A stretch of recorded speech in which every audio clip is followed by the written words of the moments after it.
Besides, this gives me a chance to restart the YouTube. 12:30 with the ladies and gentlemen. You want to hear Michael Harris and Ralph Cooper on the same in the same sweep? Then you go to 12:30 YouTube right now, right here. 12:30 YouTube. Right now, here. You Michael may sing for right. them. All Michael right. may sing. All right. Hello, caller. You're on with Michael Lawrence, Top Jock. Hello, caller. Oh well, it works better. Yeah. Let me get. Hello, caller. You're on.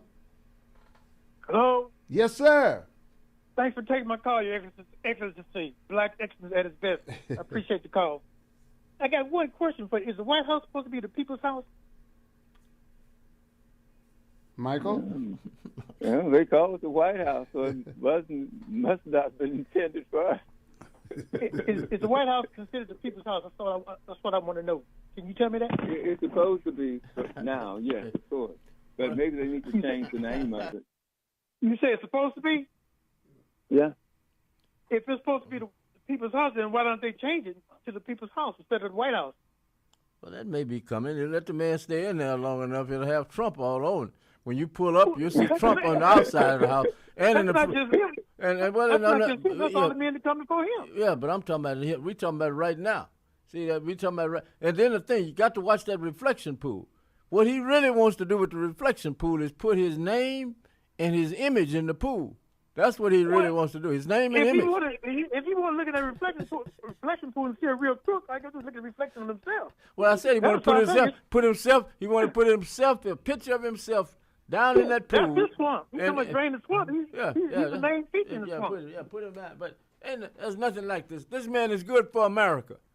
People are talking more politics. They're talking more politics.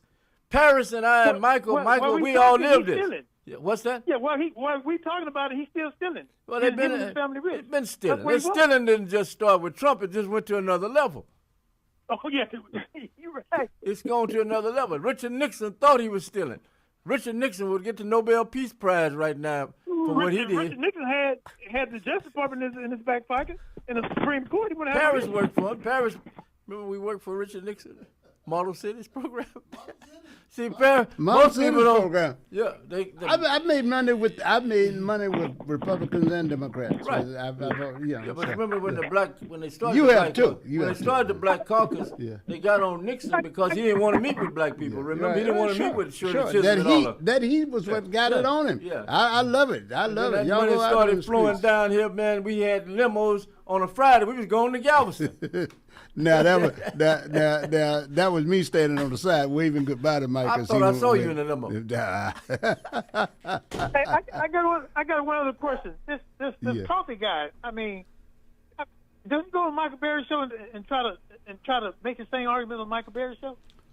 I don't know, but he's welcome to make it here. I've never heard him on Michael Berry's show to come to these other people's aid the way he comes to Trump's aid. Has he shown the same type of level of support when Obama was in office? Okay, coffee. I don't. He got a late start. He got a late start. See, a lot of guys got late starts in regards to the civil rights movement and the black exploitation movies. You got to do look in the mirror. But I want people to hear. Listen, I want people to hear the coffees of this world. I want because to the other people who do listen, I want them to know that there are people that there are people who have dissent, and they are. I want everybody should know that there's somebody opposing what they're about. We need to figure out what slush fund is being paid from so we can get some of that money.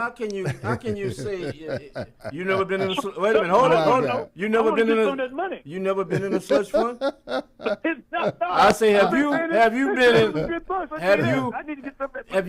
a slush fund? Have you been in a slush fund recently? No, I'm figuring it out though. Most I listen to him. But you've been in slush funds before, but not recent, right? No, sir, not at all. Well, you sound like a good military man. You sound like a man who knows that all money. Yes, you sound like a man who knows all money ain't good money. There you go, sir. I learned from the best. That's why I listen to your show. But thank you. All right. Thank y'all for the call. All right, man. Where's Michael at? Michael Lawrence. Michael, you got a nurse in there now, or what? Michael? Well, it is after 1 o'clock. I just asked you a question. Do you have a nurse? Oh, you got another caller, Mike. Yeah, you got another call. You got time for it? Yeah, he's got time. Where's he going? I'm busting out of L7. Busting out of L7. Hello, caller. You're on with, I got to tell you, the top jock, Hall of Famer, Michael Lawrence Harris. Say, man, this is good for me because it's all three legends in the room and on the phone. Man, I love this. And you got two in here that don't want to admit what happened on Fridays with the Model Cities program called wait, what's the name? It ILDA. Remember that? ILDA. Yeah. What was that? C-Boy Vaughn, Big Oscar Mason. Yeah, they had that limo going. Oscar Mason. Yeah, man. Towards that shore. They said Richard Nixon tried to come down. Oh, wow. Michael, who's that? Boy, Mikey got to get loud, don't he? Michael, why don't you ask her to come to your room? That will solve that problem. I'm seeing some lotion up there. Or I can say goodbye to you guys, okay? Well, wait a minute, Michael. The nurses not coming into the room. We can't talk to a nurse. Hey, that nurse sounds pretty stern there, man. She sounds pretty sure of herself, Michael. You better get her. You better do what she wants to do. Okay. All right, bro. We with you, Michael, and have a good weekend. All right. Yeah. Don't get run out of the hospital fooling with me and Ralph Cooper now. Yeah. Yes, indeed. Yes, indeed. Hello, caller. Do I have a caller? Somebody was there. I thought. Hello, caller. Oh yeah, it was DJ. Yeah. Okay. Go ahead. Ralph will be to the phone in a minute, but you go ahead. Start the conversation. Okay, I thought Mike was still on. Okay. No, he had to get off, man. That nurse didn't sound like she was playing. She sounded like, I mean, no disrespect to her, but she sounded like Nurse Cratchit. What's her name? Nurse Cratchit? Ratchet? Whatever it was. Ratchet, yeah. Yeah.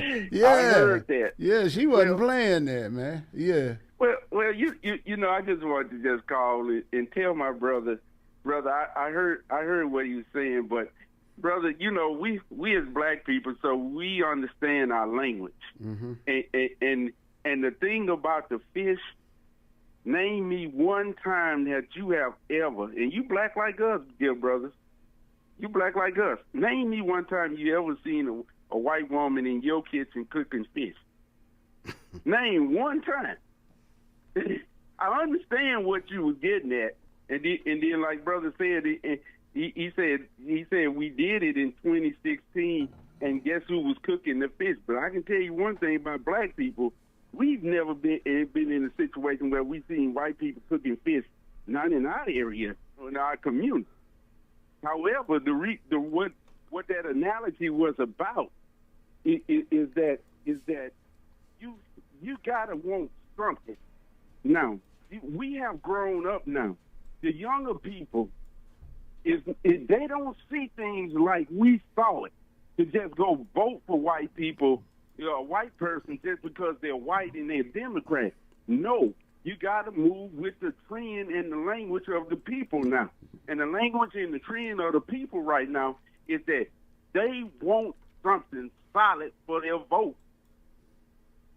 Now, chances are, I'm going to tell you, more than likely black people aren't going to vote for him. However, they want something solid now. You just can't come up in here and just, being a benevolent white man, hold his hands out, and then you running up. No, this is a different time. This is a different people, and you must show that you have grown now in order for God to give you more. But if you still want to still go and walk around here like you back in the 40s, the 50s, the 60s, Goldwater and all this during that time and all this stuff. No, this is a different time. This is 2026. You want our vote, then damn it, you're going to have to give us something in return for it. That's all I meant by all this, baby. All right, DJ. Okay, bye. All right. Hello, caller. You're the last one. Hello. Hey, man. This is a signifying monkey. Yes, sir. Hey, man. Man, will somebody explain to the young Ralph Cooper that we need the Bible being taught at school because we would better understand the politics in the Bible. Thank you, Michael. Yeah, Ralph. You understand it better by and by. Yeah. You understand it better by and by. Hey, it's been a great week, everybody. You know you got my man coming up now, Ralph Cooper, Hall of Famer, Ralph Cooper. Not just Hall of Famer. He is the hall, the room, the corner of fame. Anywhere there's fame, you'll find Ralph Cooper's name linked with it, and particularly right here in the Big Dipper Duncan Studios. Yeah, Dipper Dunk. Dipper Dunk. Yeah, don't disrespect Wilt. Dipper Dunk. Yeah, Dipper Dunk Studios. You had a lot of luck in your area. Well, I know. Yeah. You know. Yeah. But man, listen, Ralph, I was watching they had a 15-minute reel on Wilt. On Wilt, man. Yeah, Wilt was something. I was watching this last week. Yeah. I mean, just incredible, man. Yeah. Just incredible. You know, you read about him, you were there, you could see him play, but man. Yeah, I know. But to see that back on, I mean, it's just incredible. Came to town one time for a game in the Dome. Mm-hmm. The Lakers played the Rockets in the Astrodome, and not in the middle. They had the court on the side, like on the first base line. Yeah. Where it was close to the seats where people could sit there. Yeah. And you down on the floor. He knew you. He knew me from Lloyd Wells. He said, "Hey man, hey, the judge here." The judge here, yeah. I said, he's up there somewhere. He knows that what time. What do you got with him? I said, have a little mercy on the Rockets. You may need some extra energy. He started laughing. So back in the day, for real. Right. Only stories from Ralph Cooper, ladies and gentlemen. What can I tell you? The great Ralph Cooper. And I think about the time Lynn Usan and I was working for the Voice of Hope, right? Mm-hmm. Which was Hope Development. You had Robert Becknell, Melba Becknell. Yeah. You had Cornell Linson, one of your favorites, the art guy. Bubba Thomas, and the Reverend Earl Allen. Yeah, so he had recruited us to work for his paper, the Voice of Hope, and he had Alma Voice of Hope, right? I remember that. He had Alma Newsom, that's right. Before she went to TV, right? Around the same time. Right before she went to TV on Lyons Avenue, Hope Development. So he had all those people. Because even Reverend Ray was. Reverend Ray was over the George Foreman Gym. They had the George Foreman Gym on Lyons Avenue. Yeah. So Reverend Allen, he hired Lynn and I, and so my thinking was, well, I'll be doing a lot of sports writing for these people. And then the next thing I know, he calls Lynn and I in his office, and he said he wanted some stories on police brutality. So we collaborated together and did this story. We turned it in, and they tore our story up. They tore threw it in the trash can, tore it up, talked about us like we were, I don't know what you call it, Paris. We were discriminated against by black people, you know what I'm talking about, in the movement. Felt like an orphan. Yeah, more or less than an orphan. Yeah, but so we thought about it. So Lynn and I thought about it. They said, so for the next 12 weeks, guess what we did? We got them off our back. They looked at us differently. We found somebody that had some black guy who had been beaten by the police in either Galena Park, Houston, or the surrounding area. Every week. For about 12 weeks, we ran these police brutality stories, or the laws beating up people, and they had the pictures of them, and battered up. And Bill Milligan and his brother, Milligan's brother was a young guy then, and Bill Milligan was a man, and they lived with their aunt or mother or grand aunt or whoever it was.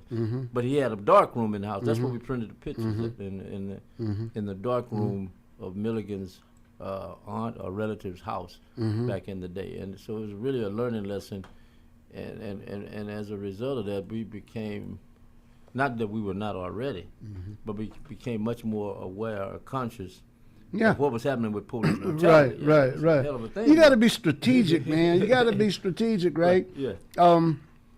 People need to know there is more than one type of person out there. They got to hear many voices. They got to hear many voices. If you are militant yourself and you just then you got to you want them to know there's a moderating voice out there that it just ain't you. You got to know like you know what. Yeah, somebody might be taking that stuff from me. And if you're a moderate guy, you want people to know, well, look, it ain't just me. You call me racist because of what I bring up. There are people out there who really would just as soon that you be gone. I mean, no matter what position that you're playing, you ought to be on a team. That's the way it is. Everybody doesn't play the same position. Right. People play different positions with different skills. Right. And so what you want, that's what a team is. Finding out what everyone else does and then have them do it at the position they're playing to their highest level. That's when you got a winning team, right? So if somebody disagrees with me, I'm not thinking about how it makes me feel. I'm thinking about how it sounds to somebody else. And sometimes you gotta know it's like good cop, bad cop. Right. It works all kind of ways. Some days you get to be the bad cop. Right. You know. And like I say, he had us almost about to cry, but we found out something about ourselves, also about how strong we were in regards to not only stomaching how they disciplined us and critiqued us, but also the stories were horrible. Yeah. I mean, what these guys went through in regards to the police brutality that they, and this is in the early 70s, of course, before Lynn died. We're talking about 1970 or so. And like I said, it changed both of us. Yeah. And it was a pleasure working with her. And you know who else those stories affected? Who? Guys like Mandingo, Shelby Stewart, all right? Because he knew what you were alerting people to what the police were like in the community. And then guys like that were going Mandingo was going over to Texas Southern, right? And that affected his decision to go into law. Into law enforcement, you know. And then we learned about people, you remember Wyatt Earp, don't you? The black Wyatt Earp, Tyler and Red Williams. Red Williams. Everybody forget about Red Williams. Red Williams. I'm going to get with Smokey Phillips and find out their official titles back in the day. But they were law and order. Then you had Stalky Gray. Stalky Gray and Stringfellow. Stringfellow. Well, couldn't forget Stringfellow. Well, the equivalent of them was Red Williams and Tyler. One was dark skinned, black, and the other one was red. Red Williams and Tyler. And man, they... Well, you can see some guys are in wheelchairs right now on walkers. You call those names out, they're trying to get out of wherever they are. Stringfellow included, and Stalky Gray. You know, and George Gray was Stalky Gray's brother. Late George, they were outstanding athletes over at Yates. And the Stringfellow family was an educational family also. And then the Stringfellows were related to Sonny Messiah. And So you're young and you know. So you were young and you were approached by one of them. Who are you? Who? My niece. My niece. So I I remember Stringfellow. Yes, indeed. So anyway, Stalky Gray. Stalky Gray. Yep. All right, man. Ladies and gentlemen, you've got Mr. Cooper coming up here. My man Coop. You got what's up for the weekend? Well, we got a free weekend soccer fest coming up. I need to share that information. We'll share that information with you. So get your pencil and paper about something free tomorrow for the youngsters in regards to the FIBA and Soccer World Cup and everything being in this area. They've got a big freebie coming up tomorrow. And I got to say, I got a Cool Fayette tomorrow. I'll be back here for 10 o'clock tomorrow morning with Ron Jackson. Ron Jackson on with Political Talk tomorrow. And a Cool Fayette at 1 o'clock in the afternoon tomorrow. So we'll be here. We'll be here for you. Catch us here, and we'll have great conversation. And of course, next week we will continue these conversations that we are having right now. All right. You have a great Friday, everybody. Have a great weekend. Has covered the legends of HBCUs since 1969. Coaches Eddie Robinson, Jake Gaither, Marino Cassim, John Merritt, Billy Nix, Alex Doorley, Clifford Paul, Dr. Rod Page. No broadcaster has covered HBCUs longer than Ralph Cooper, Houston's legendary sportscaster, on 1230 The Source. Gonna keep on trying till I reach my highest ground. And now, a message from the Future Frequency.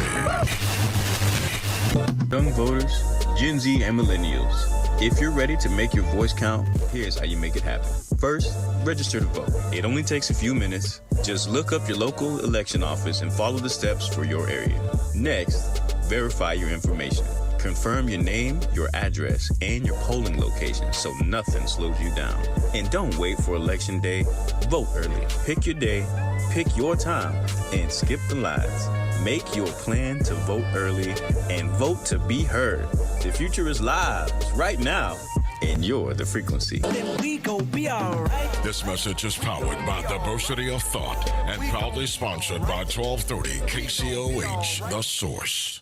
5, 10, 15, 20, 25, 30. Hi, I'm JJ Walls with Sunnyside Dental, and yes, it's now been over 30 years that we've been providing quality dental care for our patients in the Houston area. It's now come to my attention that many of you that want to come to Sunnyside Dental have Medicare plans that we don't accept. Hold up, that has got to change. Sunnyside Dental is now accepting most Medicare dental plans. WellCare, Liberty, United Healthcare, Cigna, Kelsey Care Advantage, Amerigroup, Aetna, and many more. We're getting on board. Call Sunnyside Dental at 713-738-1999. If you have Medicare and would like to receive the personal touch provided by Sunnyside Dental, call us at 713-738-1999. We look forward to helping you achieve the smile that you can't wait to share with the world. Got Medicare dental benefits? Call Sunnyside Dental 713-738-1999.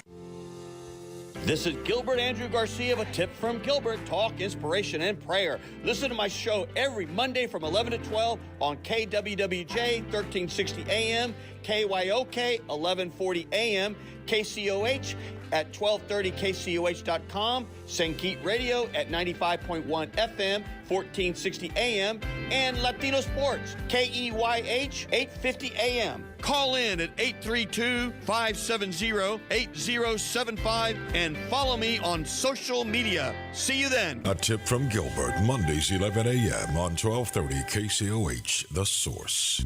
Are you tired of that old driveway with its ugly cracks and holes? Do you hold your family gatherings indoors because the outside is just not useful? Thinking of building a new structure to add more living space to your home? If you answered yes to any of these questions, then you need to call Sid. 832-657-4494. Sid's Services is a one-stop shop for all your residential concrete needs. They specialize in driveways, patios, house slabs, and foundations. Sid's has over 20 years in quality residential construction. He's honest and provides excellent work to each customer. If you know that it's time to redo that old driveway or patio, or if you'd like to add more living space to your home, call Sid's Services. 832-657-4494. 832-657-4494. Remember, at Sid's, one call does it all. Saturdays, we're taking you back with Carrie Lewis on Inside Tracks. Soulful, funky, rhythm and blues, disco, doo-wop, rock and roll, new jack swing, and everything in between. Inside Tracks has all the classics for you, and even those forgotten gems too. So join Carrie Lewis on Inside Tracks every Saturday afternoon, beginning at 2 p.m. only on KCOH 1230 The Source. Everybody's talking about the high price of eggs. Well, I don't know much about eggs, but I tell you this. If you want great chicken at a great price, how about Chicken Plus, 6210 North Wayside? Let's hear what his customers are saying. Michelle writes, Chicken Plus has some of the best fried chicken and best fried okra in the city. We stay about 45 minutes away, but the drive is definitely worth it. E. Max says, the chicken is seasoned so well and every bite has a special crunch. It's my go-to chicken spot when I want homemade fried chicken that's always good. Now that's what I'm talking about right there. Great fried chicken, okra, rice and gravy, desserts. You're going to find it all at Chicken Plus, 6210 North Wayside. You don't have time to make the drive? Hey, no problem, no problem. You can order Chicken Plus on DoorDash and Uber Eats. You better do what you got to do to get your hands on some of that great fried chicken, the best fried chicken in the city. Great chicken at great prices. That's Chicken Plus. See you there. In life's most difficult moments, comfort matters. At Lord Edward Memorial, we believe every life is a blessing worth honoring with dignity and care. With a combined 60 years of experience, our compassionate staff walks beside your family with faith, respect, and understanding. Lord Edward Memorial, serving families with grace, compassion, and heartfelt care. Visit us at 6677 Rookin Street, Houston, 77074, or give us a phone call at 346-446-6675. Are you looking for a pharmacy where you're more than just the next person in line, where the pharmacists are friendly, willing to talk to you about your prescriptions and over-the-counter medications, where they make deliveries to customers in the general area? Then you need my pharmacy of choice, Mercury Drive Pharmacy, 918 Mercury Drive, right off of I-10 East near the 610 Loop. James Muldrow and his staff are there to serve you. I've been a customer for over 37 years. The insurance companies have tried to steer me to the corporate pharmacies, but I prefer Mercury Drive. It's a staple in East Houston, serving Fidelity, Jacinto City, Pleasantville, Fifth Ward, North Shore, Wood Forest, Galena Park, Channel View, offering free delivery to those areas and others. Most insurances are accepted. Mercury Drive Pharmacy is open Monday through Saturday for your convenience. Phone 713-674-6122, 713-674-6122. Mr. Muldrow and his staff are happy to serve you. Mercury Drive Pharmacy, 918 Mercury Drive, south of I-10E. And I want to say good afternoon. I'm Ralph Cooper. And this program, of course, comes to you from the Dipper Dunk Studio. The Dipper Dunk Studio, in honor of Wilton Norman Chamberlain. If you've never heard of Wilton Norman Chamberlain, you may have known him as Wilt Chamberlain or the Dipper or whatever. If you don't know him, Google him up. Google up and don't be afraid. Go Google up a Wilt Chamberlain highlight film on YouTube or whatever and find out who Wilt Chamberlain is. As we do the program today, the World Cup continues. And I want you to get your pencil and paper together because we've got some information we're going to have someone to share with you about a huge event tomorrow morning here in Houston for our youth. And we'll be talking to Stanley Barnes in a few minutes. But before we do that, get your pencil and paper or whatever, however you want to remember where this event is so you can take some youngsters and participate tomorrow morning, starting at 11 a.m. And before I do anything, today would have been another birthday of a man who impacted me. When I started doing this, one of the things that I cherished was being able to interview black coaching legends. I'm talking about legends, and one was born around this time, a few days ago, really. June 23rd, 1934. He passed April 25th, 2020.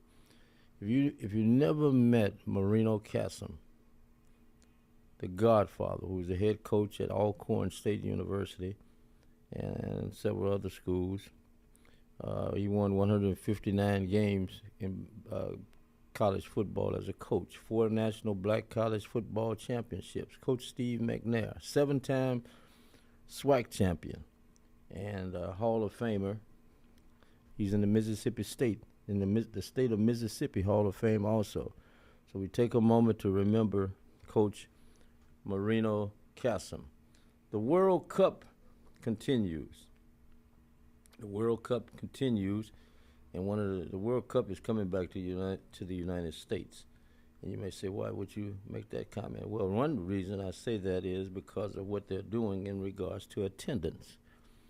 3.6 million spectators going into action today.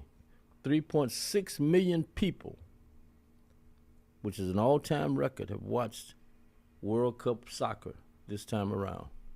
So they're coming back, and then we've got, at least 3 more games here in Houston. We've got one July 4th, and and one this afternoon. So just a lot of soccer going on. And again, get your paper together so you can get this information that's about to be given to you. And I wanted to mention one more thing. The Astros are in Detroit tonight. They are only a game and a half out of first place. As bad as the season has been for the Astros in regards to pitching, only a game and a half out of first place. Joe Espada, the manager of the team, the general manager. What can you say about Dana Brown? They all deserve a little pat on the back. For the Astros, I know it's a horrible division, but you could be worse and not even be in the hunt. So let me see if I can find Mr. Stanley Barnes and bring him in and find out about an event tomorrow morning at 11 o'clock here in the Houston area. Stanley, are you there? Yes, Mr. Cooper, Ralph. Yes, I am. Okay, you can call me Ralph from now on. Otherwise, yes, sir, Ralph. Okay, we'll have a banker to call you otherwise. Always been a big fan of you and your program, how you really impact the community in so many ways. Well, thank you for taking this time to talk to me. First of all, what do you do? What's your title? Who are you? Who's Stanley Barnes? I'm Stanley Barnes. I'm president of Barnes Marketing and Management, and we are a sports and entertainment company that also has a community segment. So we partner with, local partners and organizations, both locally and nationally. And so I'm located here. My office is in Missouri City, even though we do stuff nationally. And been here, born, raised, grew up here, and did business here at the University of Houston. Okay, you were born and raised in Houston, went to the University of Houston. What part of the city are you from? I'm from really the traded Third Ward. My family grew up there, and then we moved north to Humble when I was in junior high to high school. So okay, so you had your ancestors, the early people in your life were all from that Third Ward area. Then you all moved out to Humble. You went to Humble High School? No, I went to Smiley back in the day. You went to Smiley? Okay, Smiley.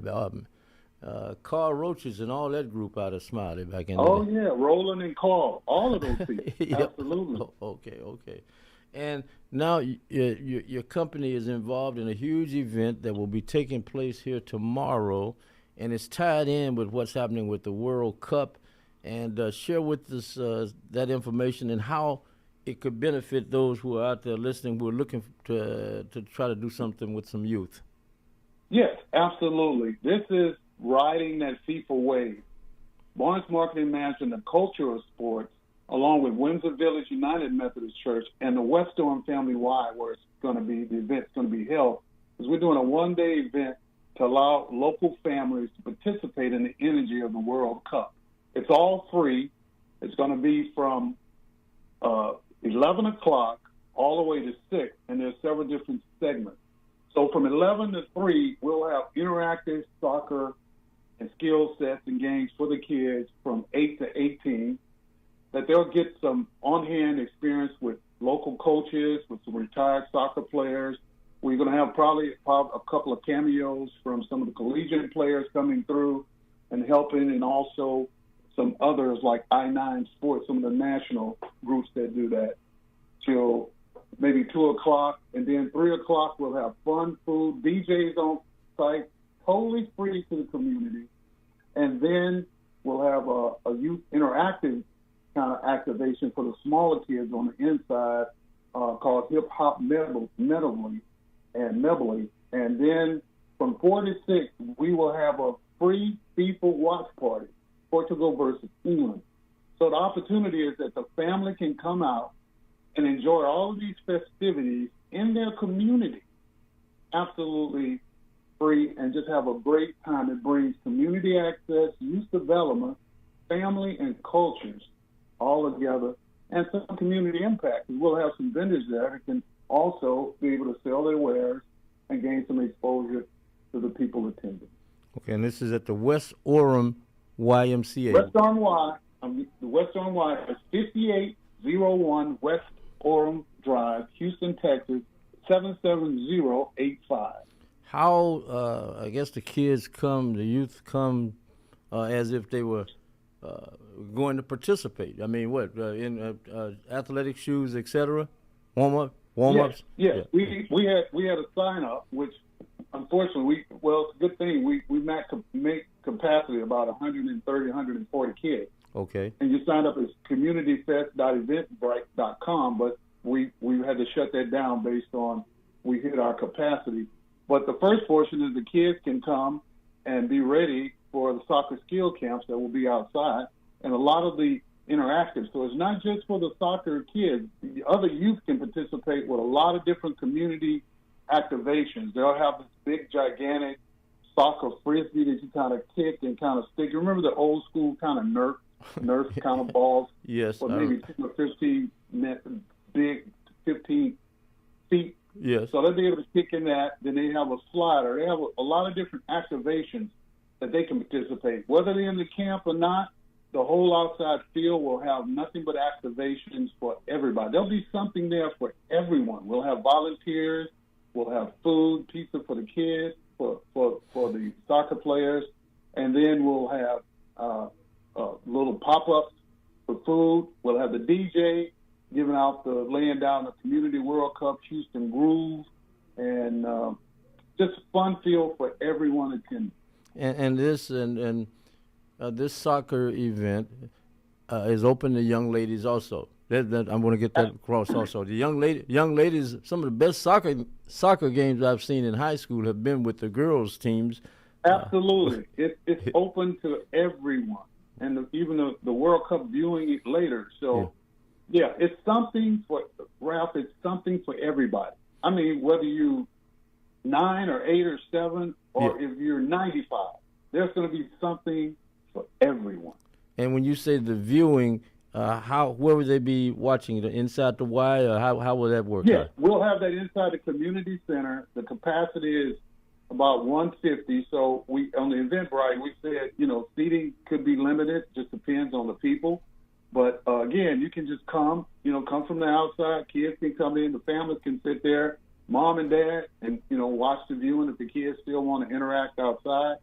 And again, it's just going to be really great. We have our community partners and sponsors that's going to be involved. The Five Corners that will sponsor HEB.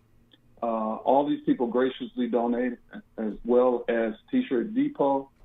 And again, Barnes Marketing Management and the Culture of Sports, which is a great tie-in, because with the Culture of Sports, it helps to involve and bring in the culture on a different platform, on a sports type platform. And so it really, really helps to kind of make it a whole comprehensive event for the community. Okay. And just a little bit more about your organization. You've been involved with some big events. You're no stranger. You mentioned some names earlier. You mentioned the late Moses Malone and George Stretch Campbell, and a number of others, Fred Brown. Just give us a little bit more of an example of some of the events you've been involved with. Absolutely. So being a sports and event company, so one half is sports, the other is event management. We have hosted national artists coming here. One example is Missouri City Juneteenth celebration, which we're the client. We also have upcoming, for the past 5 years, we've represented the city of Missouri City for all of their event management in regards to their 4th festival. Okay. And this year we're going to have Quad DJ, kind of giving it a 90 groove, and we're going to have Digital Underground. coming. And so we're an event company. We handle the full plate. We're a full services company. So we handle transportation, AV, sound, design of the show, bringing the national artists, and then we execute the show. As well as we were the event company handling the Greater Houston Black Chamber, their pinnacle event. We provided the entertainment, and we provided all the technical sounds and the run of the show for that event. Okay. So we've been doing a couple of things. And speaking of, since you're a U of H product, you've got to feel proud about the U of H having 3 players drafted in the NBA draft here recently, in the last day or two. Absolutely, as well as how's that a coincidence? My business partner, Darrell Woods, out of the Culture of Sports out of Chicago, at Washington State University, he used to play for Mr. Sampson. Oh, okay. He'll be in town, and so absolutely, it's always that 6 degrees of separation that they talk about. Yes, I know. Hey, I want to thank you. Anything you and with the fact that the World Cup is setting records in regards to drawing spectators, or 3 billion plus or whatever it is right now. Yep. And this will not be their last time here. From one, I mean, with what they're doing in regards to attendance, they have to come back this way. I guess in the next 15 or 20 years, or whatever. Yeah, that's true. They haven't been here since '94, if you remember, Ralph. Right. So, yeah, absolutely. So, yeah, with the impact they're doing, it is a viable opportunity in marketing and the economic, social impact, and the fans love it. And what better place to do it than Houston? Houston is a great city, a sports city. Right. Well. Anything you want to add? And again, invite them out 11 o'clock tomorrow morning, the West Orem YMCA, 11 o'clock tomorrow morning. What will happen starting then? At 11 o'clock to 3 o'clock to 2 o'clock, we'll have interactive games, soccer camps. After 3, fun and food.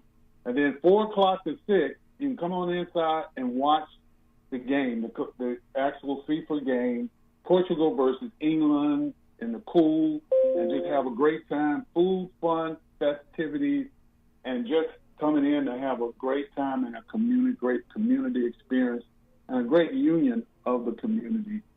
All absolutely free. Okay, and again, thank you very much. I applaud you all on what you're doing. Continue to do great things, and you and your company, they are an inspiration to me. So keep it up, okay? Thank you, Ralph. And when I see you, I'll do it very quietly, but I'll ask for you to sign my shirt. Bye. Hey, man, I'll see you later. And thank you, okay? And congratulations. Okay, thank you. Thank you. Okay. Thank you for having us. Oh, no problem. I appreciate it, too. You. Thank you. And again, Stanley Barnes, a big event tomorrow at the YMCA, West Orem, and we encourage you to get involved.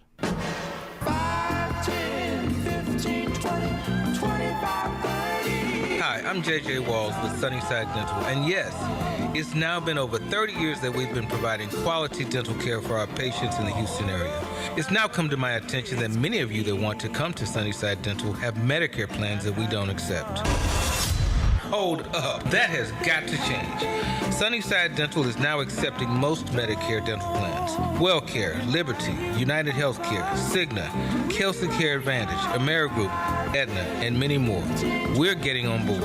Call Sunnyside Dental at 713-738-1999. If you have Medicare and would like to receive the personal touch provided by Sunnyside Dental, call us at 713-738-1999. We look forward to helping you achieve the smile that you can't wait to share with the world. Got Medicare dental benefits? Call Sunnyside Dental 713-738-1999. Are you looking for a pharmacy where you're more than just the next person in line, where the pharmacists are friendly, willing to talk to you about your prescriptions and over-the-counter medications, where they make deliveries to customers in the general area? Then you need my pharmacy of choice, Mercury Drive Pharmacy, 918 Mercury Drive, right off of I-10 East near the 610 Loop. James Muldrow and his staff are there to serve you. I've been a customer for over 37 years. The insurance companies have tried to steer me to the corporate pharmacies, but I prefer Mercury Drive. It's a staple in East Houston, serving Fidelity, Jacinto City, Pleasantville, 5th Ward, North Shore, Wood Forest, Galena Park, Channel View, offering free delivery to those areas and others. Most insurances are accepted. Mercury Drive Pharmacy is open Monday through Saturday for your convenience. Phone 713-674-6122, 713-674-6122. Mr. Muldrow and his staff are happy to serve you. Mercury Drive Pharmacy, 918 Mercury Drive, south of I-10 East. Everybody's talking about the high price of eggs. Well, I don't know much about eggs, but I tell you this. If you want great chicken at a great price, how about Chicken Plus, 6210 North Wayside? Let's hear what his customers are saying. Michelle writes, Chicken Plus has some of the best fried chicken and best fried okra in the city. We stay about 45 minutes away, but the drive is definitely worth it. E. Max says, the chicken is seasoned so well and every bite has a special crunch. It's my go-to chicken spot when I want homemade fried chicken that's always good. Now that's what I'm talking about right there. Great fried chicken, okra, rice and gravy, desserts. You're going to find it all at Chicken Plus, 6210 North Wayside. You don't have time to make the drive? Hey, no problem, no problem. You can order Chicken Plus on DoorDash and Uber Eats. You better do what you got to do to get your hands on some of that great fried chicken, the best fried chicken in the city. Great chicken at great prices. That's Chicken Plus. See you there. Saturdays, we're taking you back with Carrie Lewis on Inside Tracks. Soulful, funky, rhythm and blues, disco, doo-wop, rock and roll, new jack swing, and everything in between. Inside Tracks has all the classics for you, and even those forgotten gems too. So join Carrie Lewis on Inside Tracks every Saturday afternoon, beginning at 2 p.m., only on KCOH 1230 The Source. And good afternoon again. I'm Ralph Cooper, and we'll go to the telephone in a few moments, but I just wanted to do a couple of things. And one I want to do, we've had so many great people to play or participate in sports in Houston. And I woke up earlier with this one on my mind. I can still hear him hollering my name when he would see me. And he knew how much respect I had for him. I didn't really know him until I got into the media. I knew of him when I was younger. But Wilmer Kinsey Hicks. If you never heard of Wilmer Kinsey Hicks, he was one of those type of guys who couldn't have played defensive back today without modifying his game also. The clothesline, pulling off helmets, vicious, aggressive play on a football field was Wilmer Kinsey Hicks. He lived from July 14th, 1942, and we lost him on May 8th, 2020. An American professional football player, defensive back, started off in the AFL with the Houston Oilers, played from 64 through 69. And then in the NFL, he was with the New York Jets from 1970 to 1972. And he played his collegiate football, guess where? Texas Southern University. And he was out of Texarkana. Texarkana, in case you don't know, there are three parts of Texarkana. Texas, Oklahoma? Texas, Oklahoma, Louisiana. Three parts of Texarkana. He played in the Texas part of Texarkana. And came to Texas Southern on a scholarship. Wasn't drafted. Signed as a free agent by the Oilers and played with them for 5 years. Then went to the New York Jets. Was an AFL All-Star player in 1966. He was also second team AFL 1965. Led the AFL in interceptions 1965. He had 40 interceptions while he played professional football and returned them for yardage of 644 yards. In his rookie season, 1964, WK, we called him WK Hicks, known for his hats and his dress, his style. WK Hicks, as a rookie in 1964, had 5 interceptions and 10 starts. They played 14 games back then, so he started in 10 of the 14 Oiler games and he had 5 interceptions. In his second season, he led the AFL. In a 14-game season, he had 9 interceptions. And he started 12 games in 1966 and had 3 interceptions, and was named to the AFL All-Star game for the only time he would ever play in that game. And his last season with the Oilers was 1969, 4 interceptions and 9 starts. In the AFL era, all total, he had 27 interceptions. And he was one of just 38 players with a total of 40 interceptions in pro football. And he ended his professional career by playing in the World Football League for a year in 1974. And then he worked downtown. This is where I would go downtown to see him sometime, and he worked at this hotel, the Lancaster Hotel, downtown Houston. He worked there for several years, and he died in 2020 at the age of 77 years old.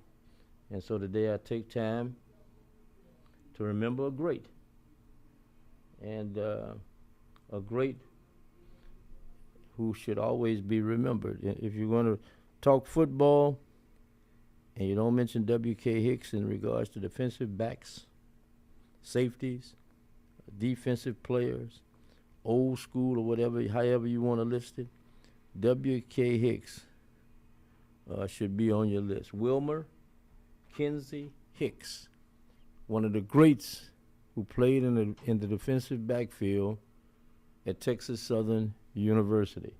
And Carly, you're on. Chris from Florida, Ralph. How you doing? All right, sir. How are you doing? I'm doing good. Let me start by wishing you a happy and belated birthday. Well, I'm all right, Roy. Thank you. 29,000 days. Woo, that's a lot of days, man. Round it off. A lot of days.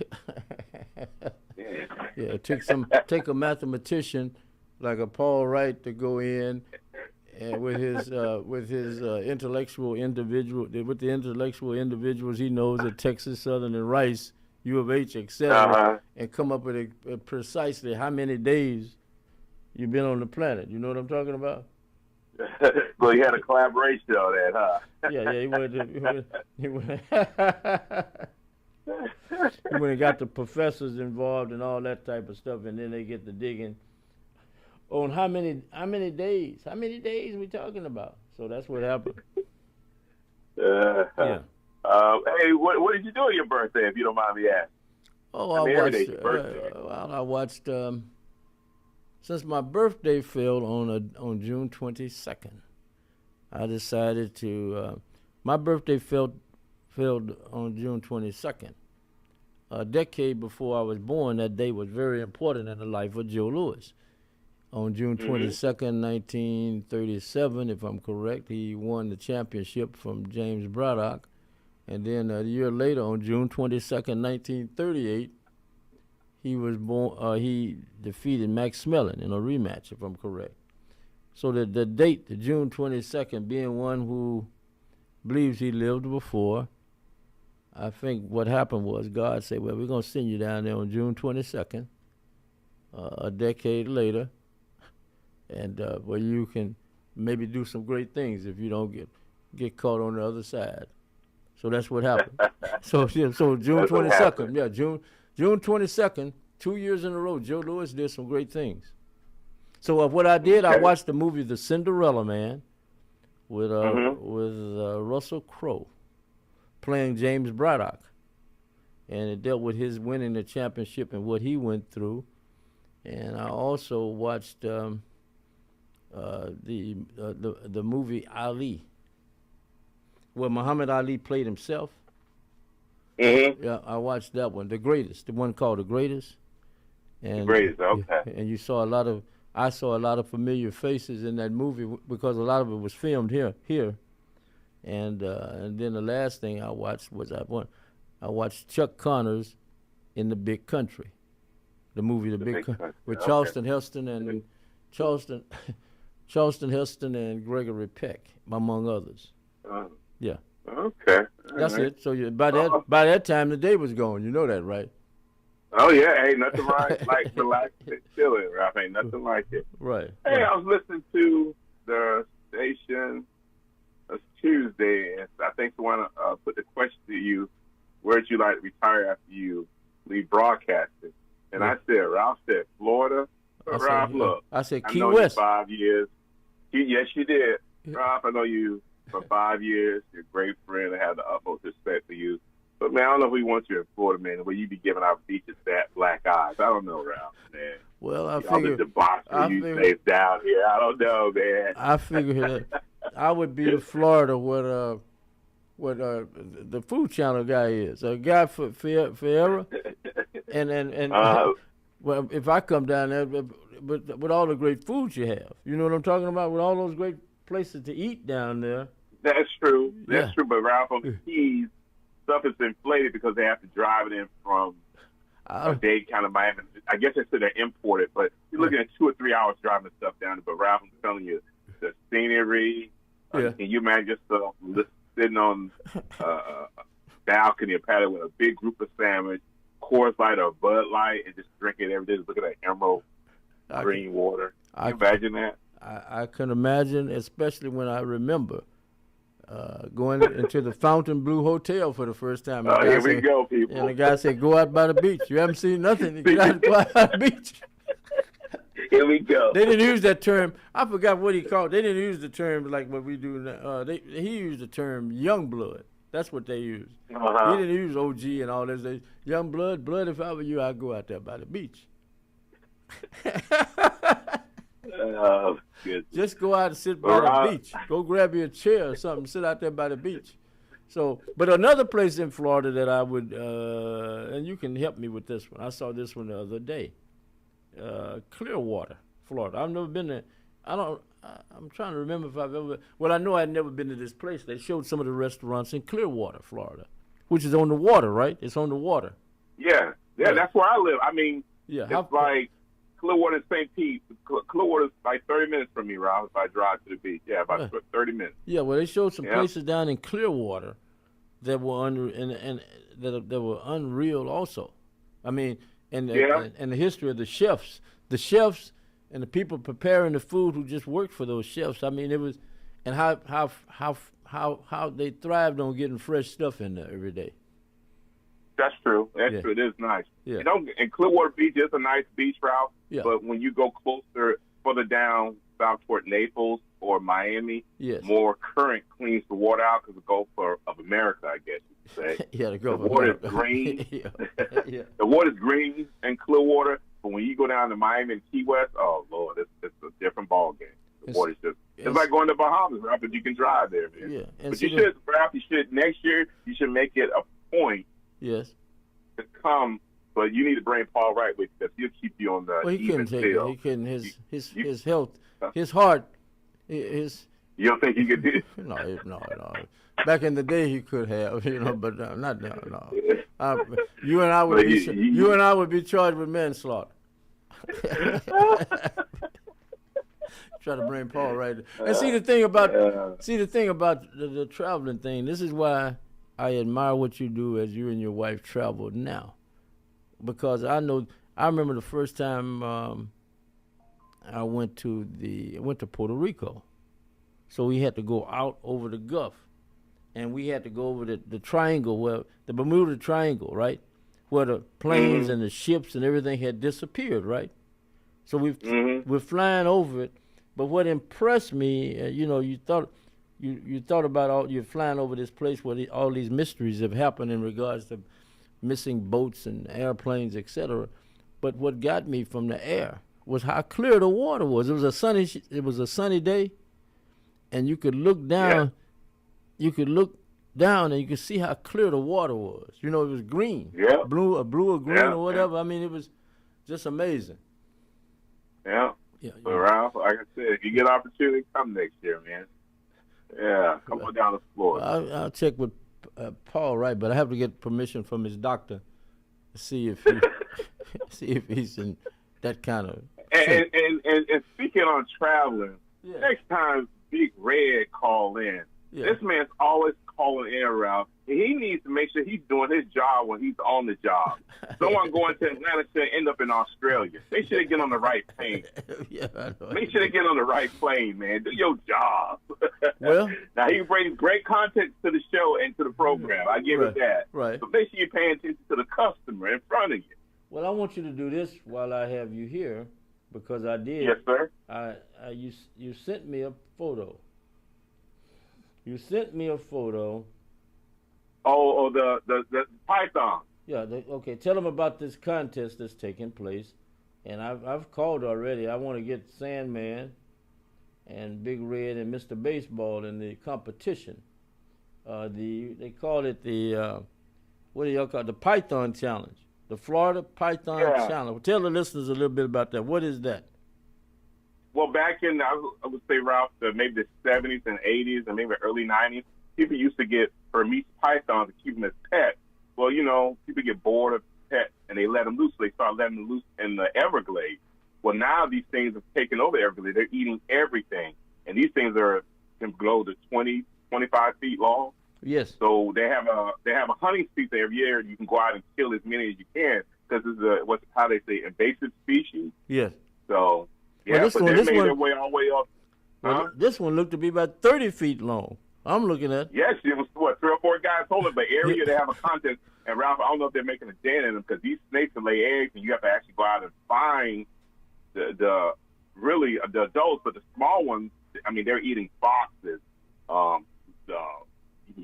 iguanas, you name it, raccoons, anything in the Everglades, they're eating it up. Well, I mean, this one is being, the one you sent me the picture of is being held by 4 different men, and and even with the 4 men holding it, the head of the snake when you add the head and the tail that are loose on the back, this fish, I mean, this python looks to be at least 30, 35 feet long. And and I see what the biologists say, this is not about to end, like you just said. No. Yeah. So. I mean, my brother, when I go to Miami, he lives close to the Everglades. So you pretty much if you look at Florida, the big lake at the bottom, that's Lake Okeechobee, from that down, and they're pushing their way up toward where I am. That's how invasive they are and how they're spreading. But from there down, you could go outside on your patio one day, and you could see one crawling across your yard. Well, and not how that big, but yeah. But how close is this to Alcatraz, the Alcatraz prison down there, the one they named after? Well, and I think it's in Homestead. It's down toward the bottom of Florida. I wouldn't be trying to escape. I wouldn't try to escape from whatever. With these kind of animals, with these kind of snakes out there, there's no way I would think. What? Alligators ain't the only thing you got to worry about down there. No, that's what I'm saying. I wouldn't think about alligator Alcatraz, and you got snakes down there. Like they need part of the name. Alligator Python Alcatraz. That's what they need to name. My goodness. But anyway. Yeah, but every year they have a contest and they let people go down and kill as many as they can. I forget how long this season is. I'm gonna try to get Mr. Baseball in it, and the Sandman and Big Red. They would be ideal.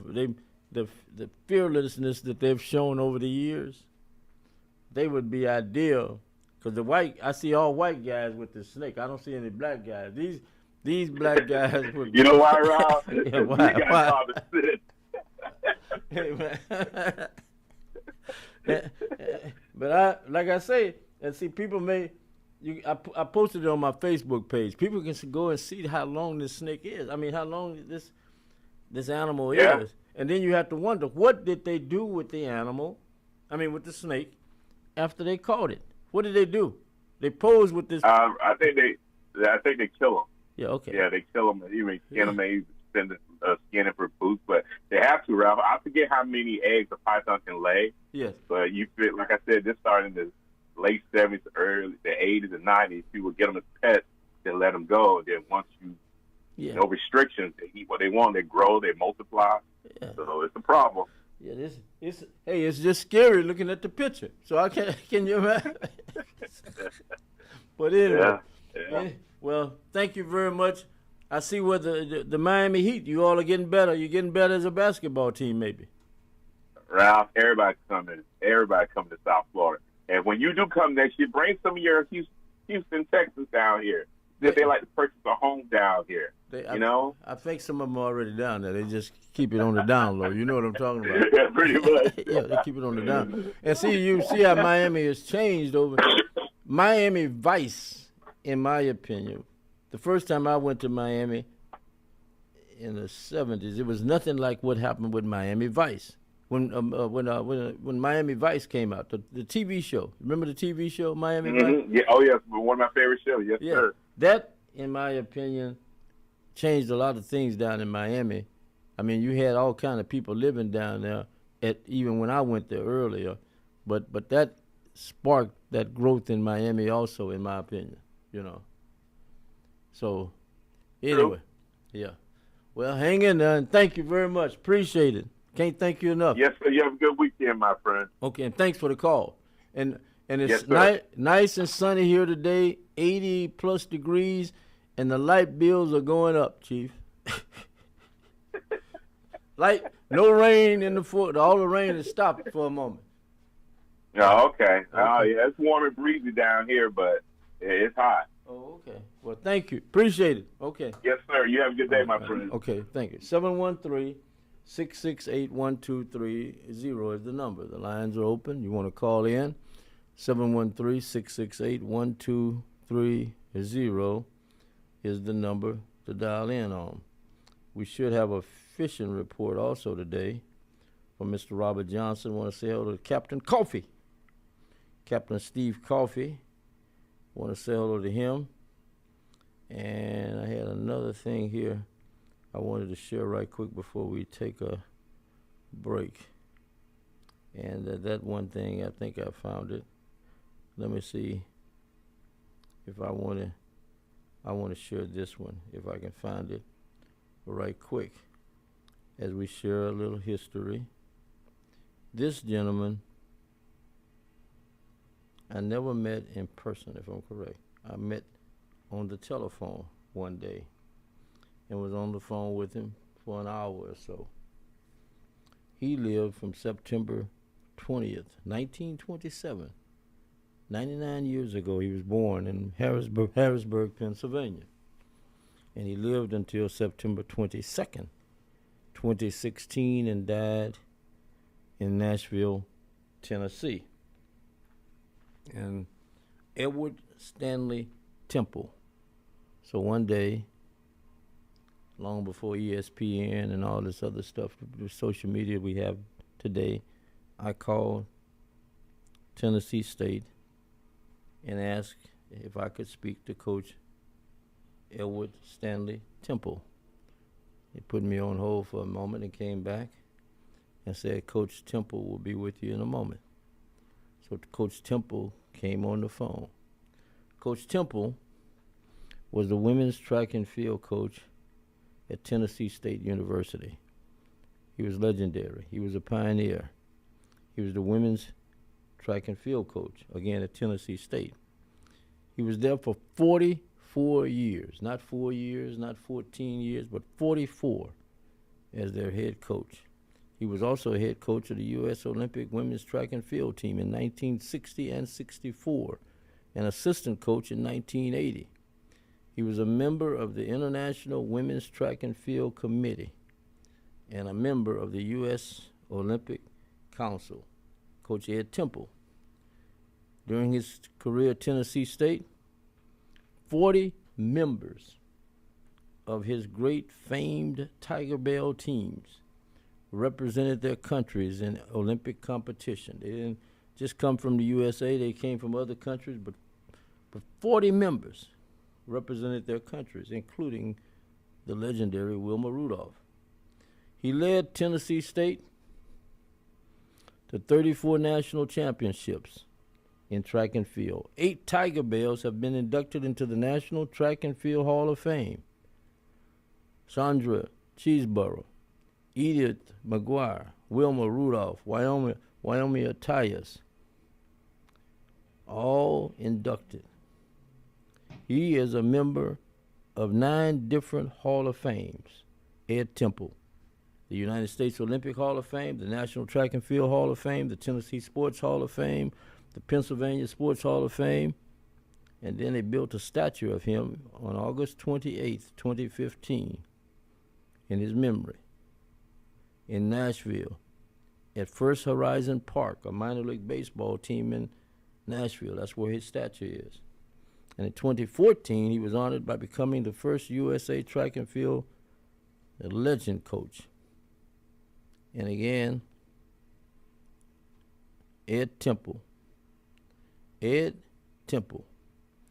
He was portrayed by Jason Bernard in the movie The Story of Wilma Rudolph.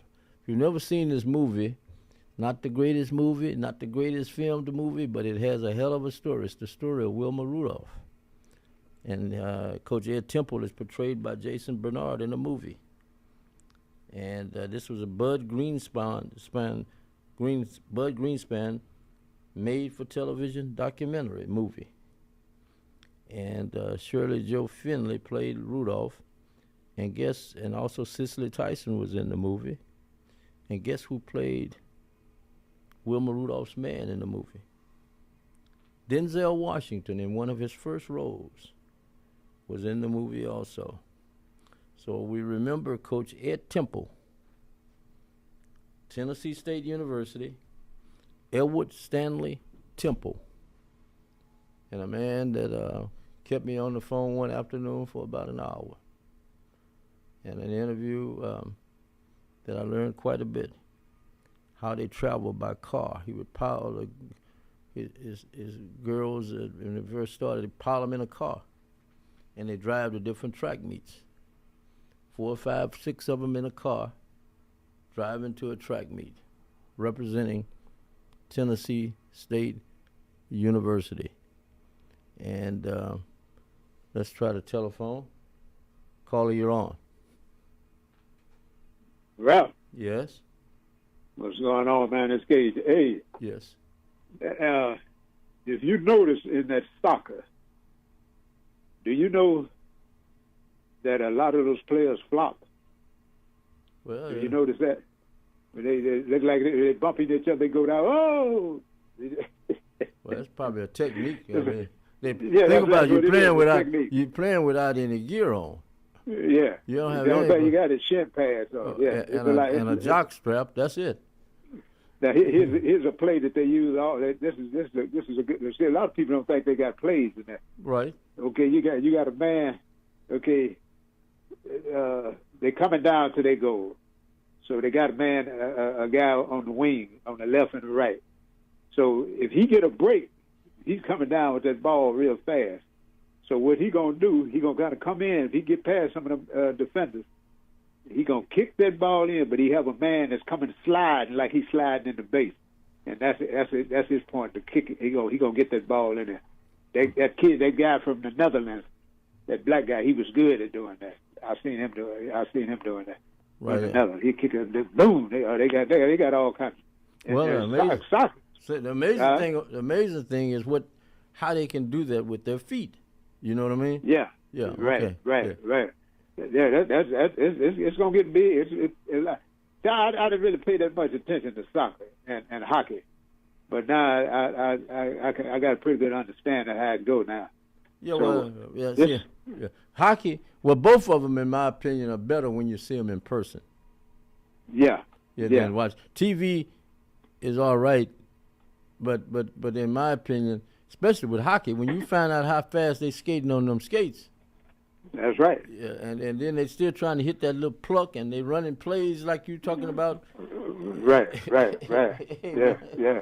You know. Hey, the guy was telling me the other day, hey man, they drawing some big crowds out there. I said, no, they ain't drawing big crowds. They drawing big money. But where the money going? I said, well, I tell you what, it ain't going to me and you. And just like at the Fan Fest, I pass by there every day getting off from work. Yes. At Fan Fest over there, they had to turn people around. There were so many people coming in there the other day. Right, but see, the thing about it, the reason some of us, the reason I'll just do me. The reason I'm for all these events coming to Houston like this is because the job opportunities for people. Right. You may not be able Right. to get your hands on the millions of dollars that people are making, but Yeah. if you get your hands on some money that can change your life for 2 or 3. They got 7, I think, a total of 7 games played here in Houston. And, Right. And if you're working out there part time, whatever you're doing, but the people who've cleaned up, and I've seen some friends that have.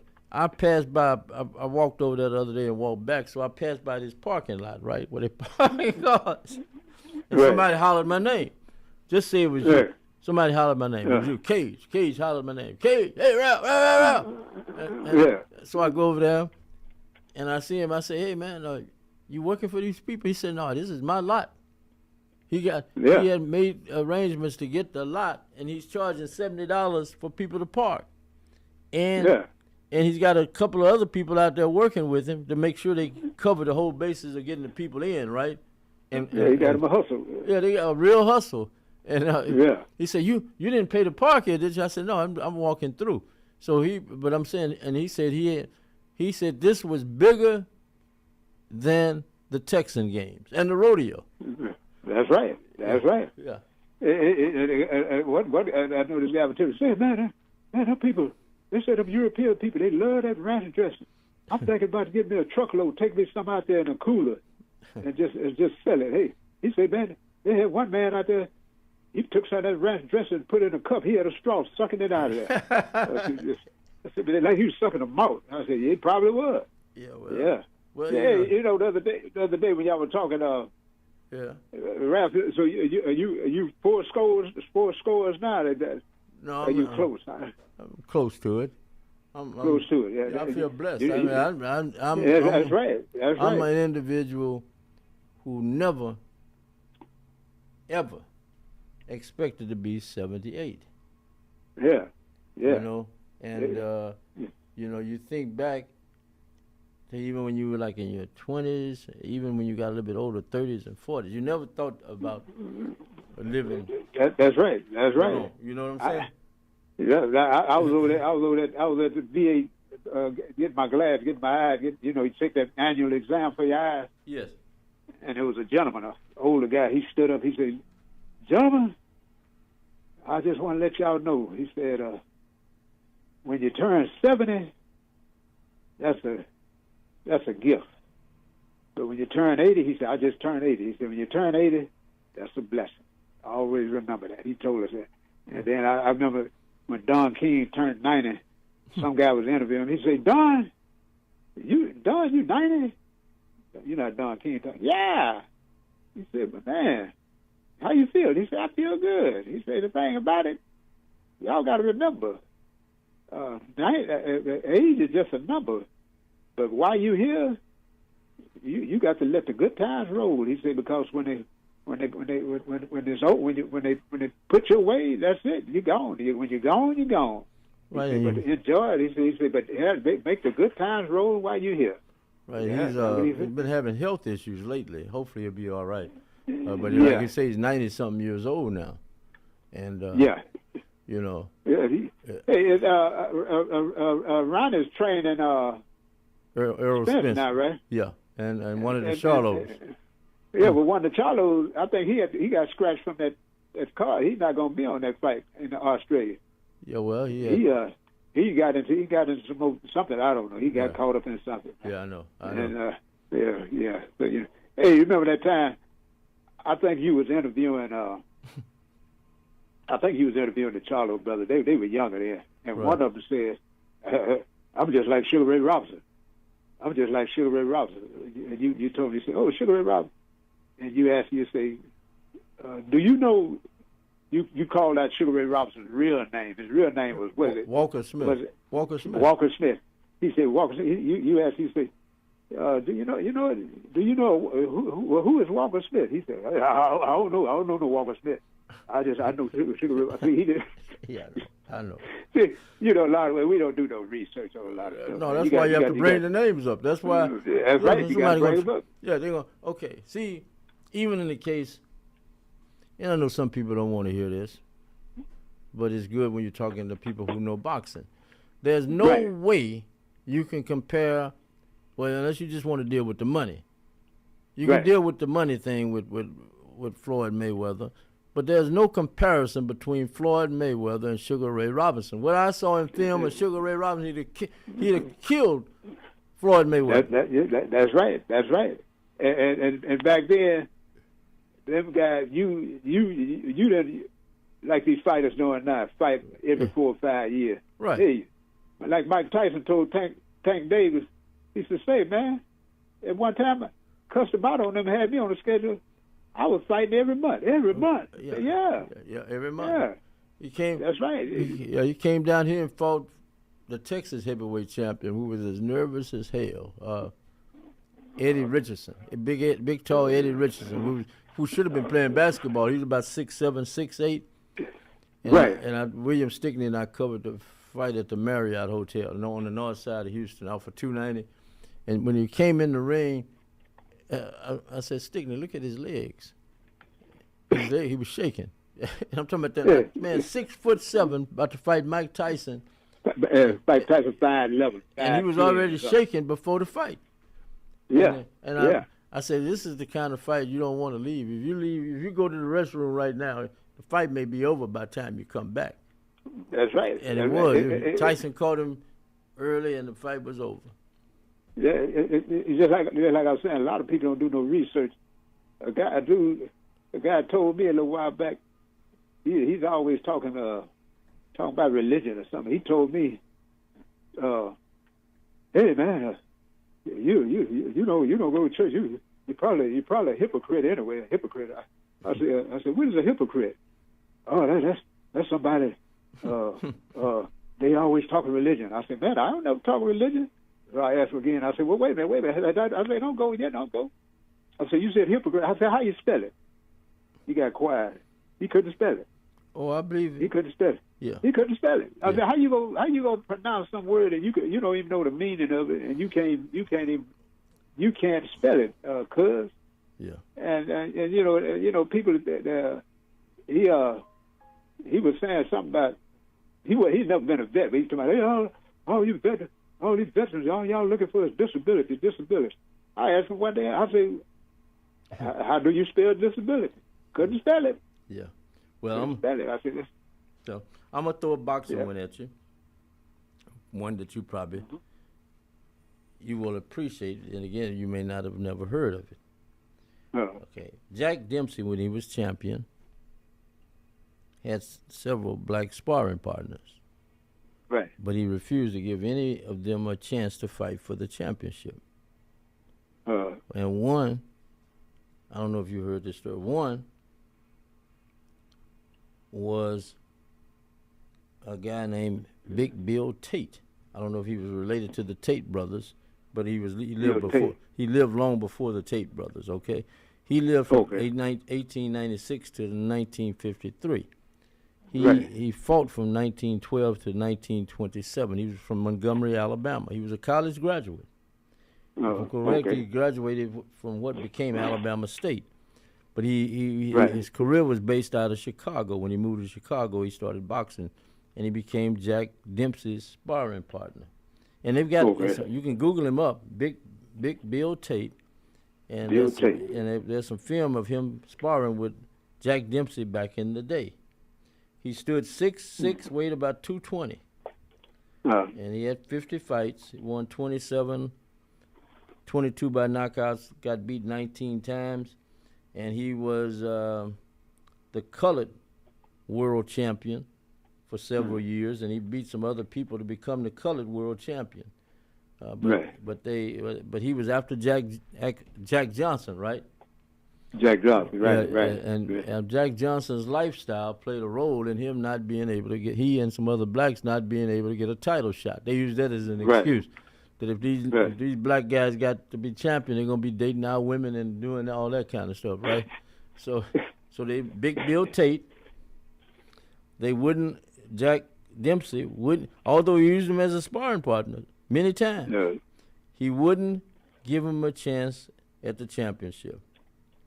Neither him or some others who were black. You sparred with him, he wouldn't give him a shot at that time. Yeah, he wouldn't. Yeah, but his name is because I know you'll Google it up. I'm going to pull that up. Yeah, Big Bill Tate. Bill Tate, okay. Yeah, the world colored heavyweight boxing champion back in the day. Okay. Yeah. You remember when Don King came, Larry Holmes is kind of semi-retired. He was back up there in eastern Pennsylvania. Don King came knocking on Larry Holmes' door one morning about 4 or 5 o'clock in the morning. I said, Larry came to the door. He was in the bed. He said, Don King and another guy came to the door. Larry said, Don, what you doing? What's going on, man? What you doing at 4 or 5 o'clock? Look here, man. I got something. I got a fight for you. A fight? He said, man, I ain't in no shape. Who will fight? I want you to fight Mike Tyson. He said, man, I ain't in no shape, Don. Don said, look here, man. Don told his partner, man, give me that case. Give me that briefcase. Don King had $300,000 in that little small briefcase. Nothing but hunters. Yeah. He said, this is just a start to get you started. I want you to fight Mike Tyson. And Larry looked at that money. He said, well, look at Don. How much time am I have to train? He said, you have plenty of time to train, but I want you to fight Mike Tyson.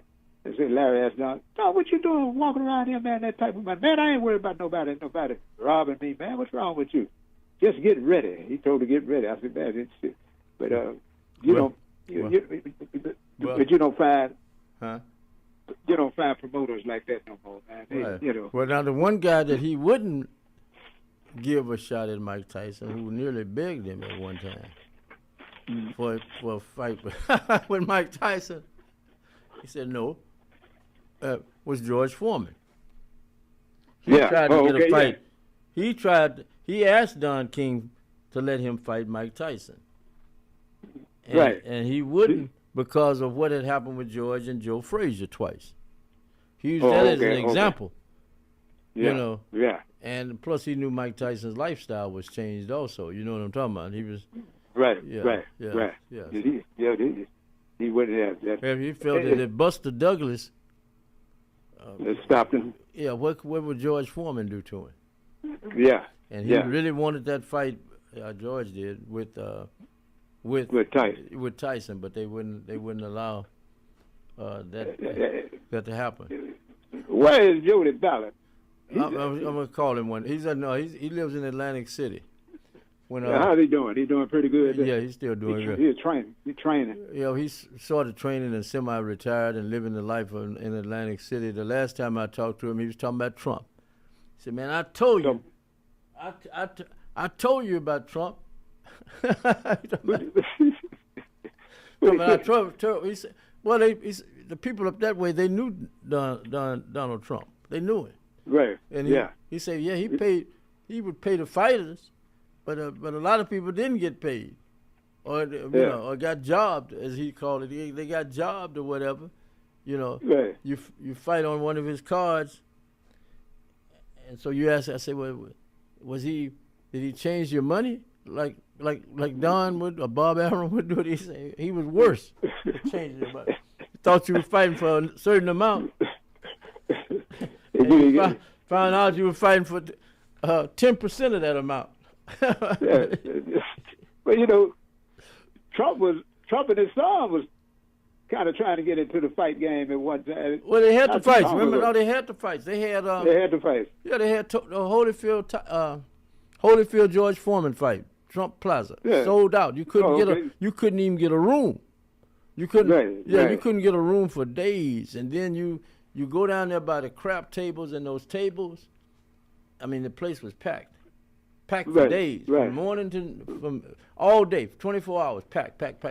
You go down there and watch the money that was being spent, and then, like I said, you end up having to share a room with Michael Harris, Buffalo Gill, Lloyd Wells, Bill Ford. We had to share a room, 5 of us in one room, because you couldn't find a room nowhere. You called the Holiday Inn and other places in Atlantic City, all was sold out. Yeah. But the fight was taking place in Trump Plaza. Which was sold out. The fight was sold out. Right. And George came and helped sell it the day of the fight, which is unheard of. And you know what I'm about to say, especially with him. Yeah. At 9 o'clock in the morning, guess who was in the press room? George Foreman doing interviews. Okay. He ain't never done that before. Never had. Right. He's in the press room giving out interviews with anybody that want to interview him, all from all over the world. Right. And now the interest is even higher now in regards to people wanting to get into the fight. Right. You know, and but you know what's weird? All them cats gone. All of them. Oh yeah, all of them. Yeah, you think about Holyfield and Lennox Lewis, and Larry Holmes. Larry Holmes is the oldest living heavyweight champion, if I'm correct. Right. Yeah, and then you got. I didn't know Ali's Pacheco. He gone too. Huh? Yeah, if I'm correct, he's gone also. He tried to get Ali to retire. Remember early. Yeah. What about Gene Kilroy? He gone. No, he's still. Gene Kilroy is still out in Las Vegas. In Las Vegas, yeah. He's retired now, and the last time I saw him was when he came here for Lloyd Wells' funeral. He also came here before Wells died. Maybe a year before he died, he came here and spent several days with him trying to get him to eat. The judge had stopped eating. He stopped eating, yeah. And you had to hear how this man, they were like brothers, right? Only one was white and one was black. Yeah, that's right. He talked about him like a dog. Yeah, but look at you remember Ali's the police out of Chicago, Patterson. He's gone. Yeah, you remember that? Who was that? Ali had fought somebody, and they all went in the ring, and Patterson, his shirt came up from the back, and the camera zoomed that camera on that pistol he had back there in his back. He always carried his pistol. Then you had the pistol. Yeah, he's gone. Wali Muhammad. Wali Muhammad. Yeah, that was another trainer. Yeah, he's gone. Yeah. See, so all that, and then of course Bundini. All those characters are gone, Chief. See, Bundini. Yeah, then you see Bundini got a spy in him. There's a spy. Talking about me. He said he's spying for George Foreman. He's a spy. And Ali said, go back and show him this. This is before the big fight. Go back and show him this is what he gonna get hit. And you know, you look back at some of that stuff. Ali said, this is what I'm gonna hit him with in around the 8th, 9th, or 10th round. And guess what's gonna happen? And Bundini said, what's gonna happen? You know how they used to talk. Bundini said, he said he's gonna go down. He's going down. Yeah. They said he's going to go down. He's going to be dead tired around the 8th, 9th, which happened in the 8th round. He said around the 8th, 9th, or 10th round, he's going to be gone. You know, gone. Yeah, gone. I saw Bundini. You remember they were shooting the movie down here? Yeah. At the Coliseum? Yeah. Bundini was on the side of the building at the Coliseum shooting dice with some guys, man. Well, that was, man, let me get out of here, man. Bundini took all them guys, buddy. Hey, man, I'll see you later. They got a film where Jack Johnson used to shoot dice on this, and it is Jack Johnson. They got some old black and white film of Jack Johnson shooting dice with some guys, you know, back in the day, you know. But all those guys, those are the kind of people they attracted also. See, most people were not around when Ali would fight here, and then they knew the Muslims were going to be, the Nation of Islam was going to be here, but what they didn't know was going to be, the Mafia was here. The guys, the capos and the captains or whatever, the lieutenants. Right. They all came to town, Chief. Yeah, that's right. And they had some of the biggest card games ever. Yeah, everything. Yeah, that's right. Yeah, let me take a break. Okay, hey, I'll talk to you later. Big Bill Tate now. Big Bill Tate. Yeah, Bill Tate. Yeah. Bill Tate. Yeah. Okay. Got you. Okay. All right. Okay. Got you. That. Okay. 5, 10, 15, 20, 25, 30. Hi, I'm JJ Walls with Sunnyside Dental, and yes, it's now been over 30 years that we've been providing quality dental care for our patients in the Houston area. It's now come to my attention that many of you that want to come to Sunnyside Dental have Medicare plans that we don't accept. Hold up. That has got to change. Sunnyside Dental is now accepting most Medicare dental plans. WellCare, Liberty, United Healthcare, Cigna, Kelsey Care Advantage, Amerigroup, Aetna, and many more. We're getting on board. Call Sunnyside Dental at 713-738-1999. If you have Medicare and would like to receive the personal touch provided by Sunnyside Dental, call us at 713-738-1999. We look forward to helping you achieve the smile that you can't wait to share with the world. Got Medicare dental benefits? Call Sunnyside Dental 713-738-1999. Are you looking for a pharmacy where you're more than just the next person in line, where the pharmacists are friendly, willing to talk to you about your prescriptions and over-the-counter medications, where they make deliveries to customers in the general area? Then you need my pharmacy of choice, Mercury Drive Pharmacy, 918 Mercury Drive, right off of I-10 East, near the 610 Loop. James Muldrow and his staff are there to serve you. I've been a customer for over 37 years. The insurance companies have tried to steer me to the corporate pharmacies, but I prefer Mercury Drive. It's a staple in East Houston, serving Fidelity, Jacinto City, Pleasantville, Fifth Ward, North Shore, Wood Forest, Galena Park, Channel View, offering free delivery to those areas and others. Most insurances are accepted. Mercury Drive Pharmacy is open Monday through Saturday for your convenience. Phone 713-674-6122, 713-674-6122. Mr. Muldrow and his staff are happy to serve you. Mercury Drive Pharmacy, 918 Mercury Drive, south of I-10 East. Saturdays, we're taking you back with Carrie Lewis on Inside Tracks. Soulful, funky, rhythm and blues, disco, doo-wop, rock and roll, new jack swing, and everything in between. Inside Tracks has all the classics for you, and even those forgotten gems too.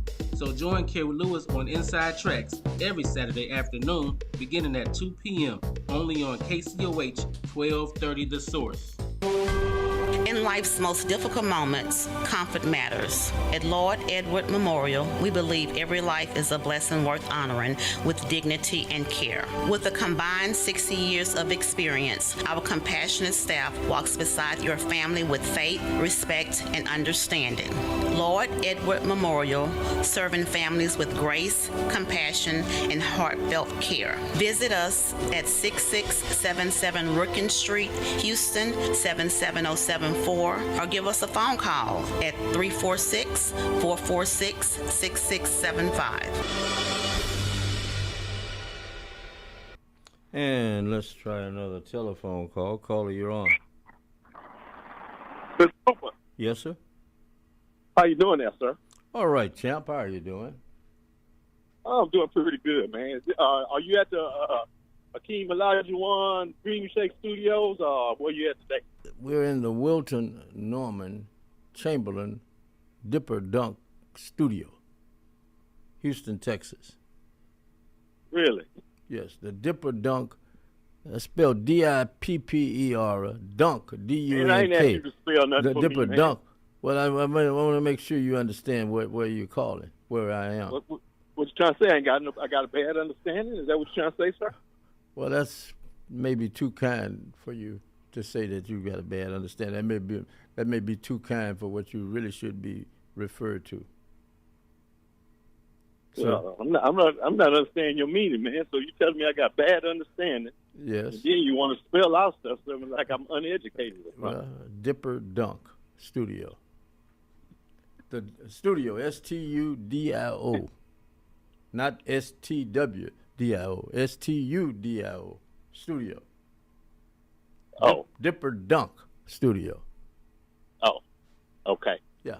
Okay, I think now I know how to spell Dipper Dunk. Let me ask Studio. you something. I saw the Houston Chronicle the other day, and they said they had 3 pairs of U of H players drafted in the first round. Outstanding. Yeah, but they didn't list the other one. Elvin Hayes and Don Chaney did go to the University of Houston, right? Yes, sir.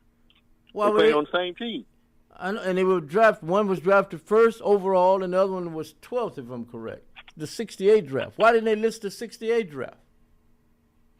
Because they got a bunch of youngsters back there that don't know anything about sports. But how could guys like you, I blame people like you, and readers of you and baseball and John McClain and Nate Griffith. You all the people are responsible for this because you're not educating your people, Chief. You're not educating the people that you have, sharing sports with you. How can you leave Elvin Hayes and Don Chaney out of there? Well, that's a travesty, sir. I agree with you. And I like I stated before, they have a bunch of little young kids there that's too busy trying to do analytics. Well, you must have a young. The editor must be young too. They missed it also, if I'm correct. Yeah. Well, they probably looking for other things to talk about. Yeah. You know, the editors, they trying to find what's going on next. Well, Elvin Hayes and Don it's Chaney. A shame, boy, Yes, Elvin Hayes and Don Chaney. It wasn't Ralph Cooper and Ron Scurry. We talking about Elvin Hayes and Don Chaney, Chief. Yep. The guys that set records. The guys that broke barriers. Broke barriers. Didn't they take the UCLA Bruins down? Yes, in the Dome, remember? At home, here in Houston. In the Astrodome, yes. But that's why, I have no pity for you people. You want them to, you sit back. I say save the dome. Let's repair the dome. You all say I'm retarded or I'm obsolete and all that kind of stuff. You all really don't want to fight for nothing. Y'all gave up. Well, we Ralph, lost they should have been refurbished the dome a long time ago. That's your fault. That's you was my fault. was high profile back during those times. You was on TV with Bob Allen and we preached that. And you knew what's his name the quarter Oliver Luck. You knew him and you was part of all that. You knew the Houston Sports Association. You were friends with all of them. You go eat lunch with them down there at Paris Steakhouse. All that came up. Down there. All that came up, but you had people coming along behind me. You didn't fight hard enough, right? I agree. I didn't fight hard enough. And they had people coming behind me like you, who threw in the towel. Tear that son of a gun out. Tear the dome down. Tear it down. Tear the dome down. Yeah, you might as well tear it down. You ain't doing nothing with it. Might as well tear it down. Yeah, well, that best thing can happen to the dome. That's the best thing that can happen. Town Center. Put a casino town center. No. The you best got thing. rid of Astroworld. No, you got rid of Astroworld. Y'all let them take Astroworld from us. The best thing that could happen to the dome now. The Trump Dome.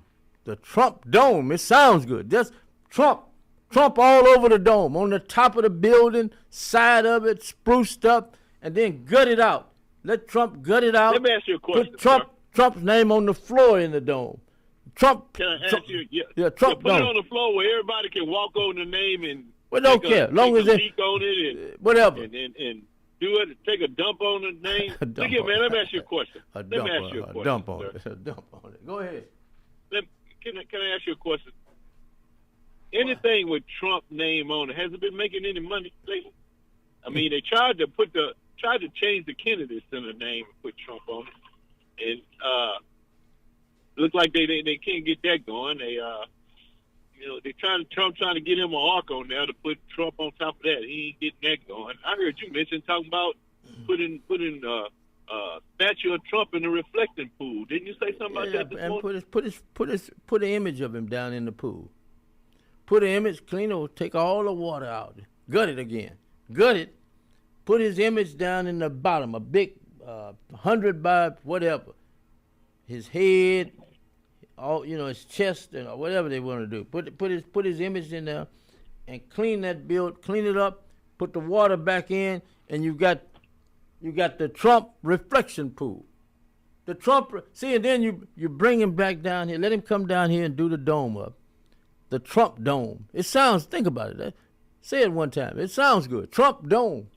The Trump. Now, when he's out of office. So I was watching, sir. This conversation is going to the talk. I said No, what I'm saying now, listen closely to what I'm saying. Listen closely to what I'm about to say. Listen. I was watching. Listen closely to what I'm about. Listen closely to what I'm gonna add.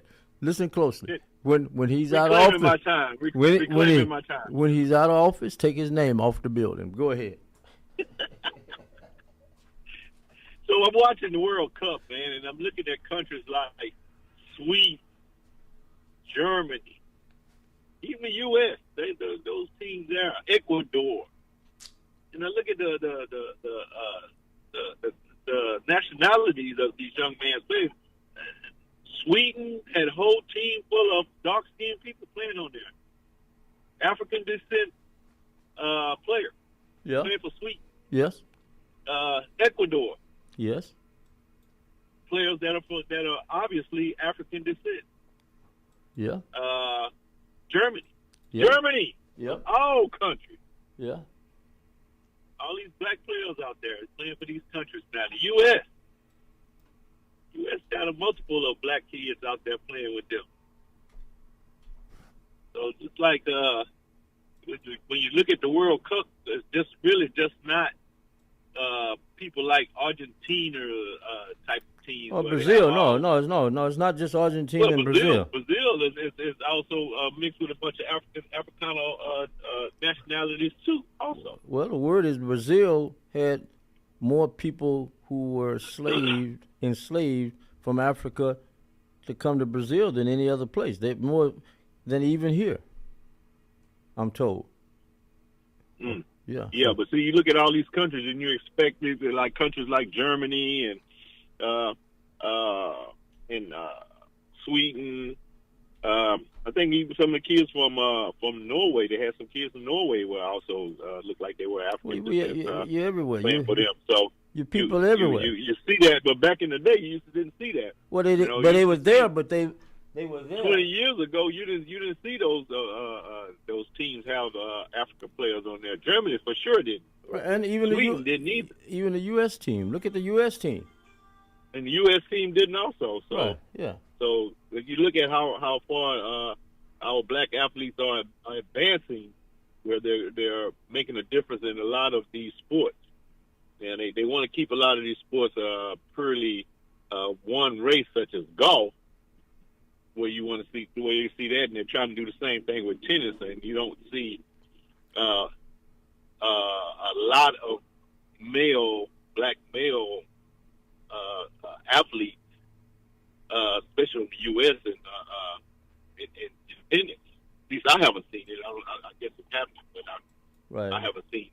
Well, before you go, let me run one thing about you.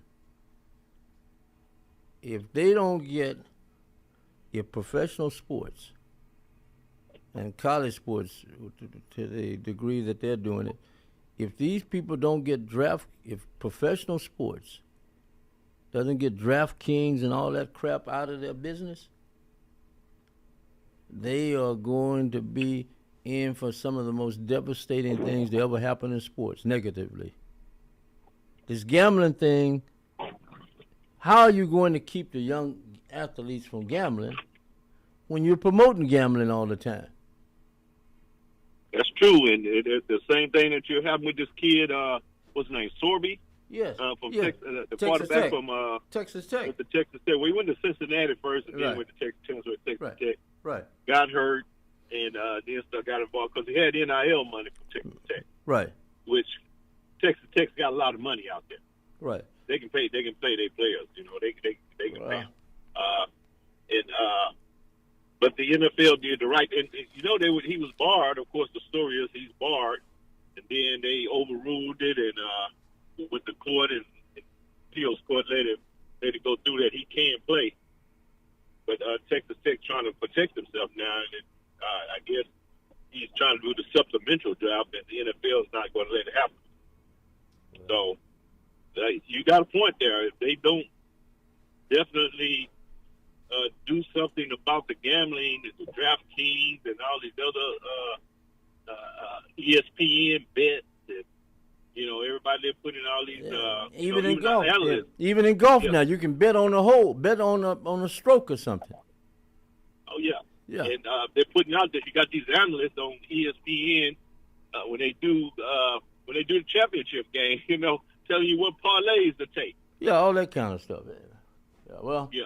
I gotta go. That's I gotta go. Oh man, don't be rushing me off. I gotta get the fishing report, man. I got a fishing report to get in. Oh, my bad. I'm sorry. I want to step on the fishing report. Okay, but hey, just one thing I want to tell you, man. I'm the champ. The champ is here. You guys are on the list. Well, champ, You're let on me. the tour, Champ. and it starts. Champ. We got 40 days until the season starts. Champ. The meeting starts tomorrow. Champ. The champ coming in. Champ, let me do this. Ready to defend his championship. The Houston, Go ahead and get your champ, fishing the report Houston in. Texans. The Houston Texans open with Cincinnati, the Cowboys. We'll be 4-0. We'll be 4-0. Buffalo Bills. You saying the Texans will be 4-0 first. We taking them down. The defense gonna be ready. Bye. See you later. We got the offensive line gonna be ready. CJ gonna see these naysayers, make them all be embarrassed. They're gonna eat their words. They're gonna be raised. They're gonna be saying, CJ, you're a pretty good guy there. I'm glad you cut your hair. Bye. Thank you, sir. Bye. Thank you. See if we can find Mr. Robert Johnson and get a fishing report on a hot day. How you doing, Ralph? All right, a very hot day in Houston, and the fish are probably looking for some ice. So That's right. We'll see what And hello to Captain Coffee also. So let me get out of the way, and as we listen to the fishing report, go ahead. All right. I like what your gentleman friend was just saying about the Houston Texans team this year, so we look forward to that. Now, in terms of the fishing, it is hot. The rains have slowed, and the daily temperatures have heated up. Winds will be decreasing, and we will be entering into the summer doldrums soon, which means basically the wind will be died down, and it's just going to be hot. Fishermen will need to be vigilant regarding the heat. Staying hydrated is very important. One can do that by arriving early in the morning and fishing maybe until 8 or 9 in the morning, then getting off the water. Another opportunity is to night fish on a fishing pier or a rock groin. Now, the legend used to fish out that 37th Street rock groin in Galveston, Texas. That's a good place to go. Also, I'm using what they call a cooling towel. That's a towel you place in cold water, cold icy water. Then you take that towel and you wrap it around your neck, and that's it's kind of like a Shamos, but it will keep you cool for a long time in the heat. Next, now freshwater catfishing remains great at Lake Houston and Lake Conroe. Local ponds continue to produce slab crappie. In saltwater this week, Michael James, a family member, and some friends fished at nighttime at the Texas City Dike under the lights.